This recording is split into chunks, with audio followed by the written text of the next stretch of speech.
So you've created this fantastic new web service and you've bought a server and you've put it online. And after a little while, suddenly this service goes viral.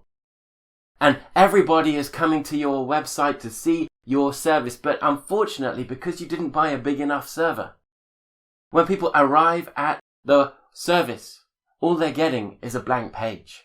And this is at the point when the most people could have been using your service.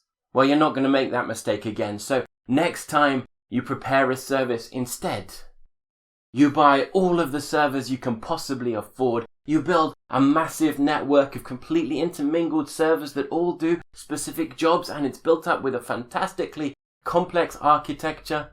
You put it online and you wait for it to go viral again.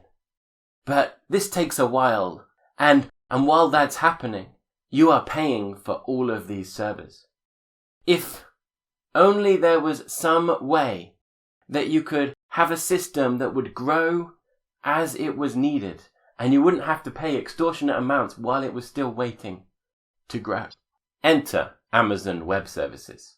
Now with Amazon Web Services, you can write your code and your code will run, and you only pay for the time your code is running or for the services you use at the amount you use them. It's built to scale.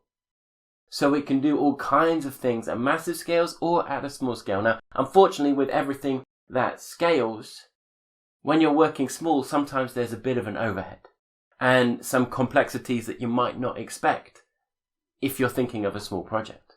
During this course, I will introduce Amazon Web Services and how we can program for it using Go. Together, we will go through how to build a complete application, starting from the ground up, learning how to write your lambdas, etc., learning how to use the storage systems and permissions and roles.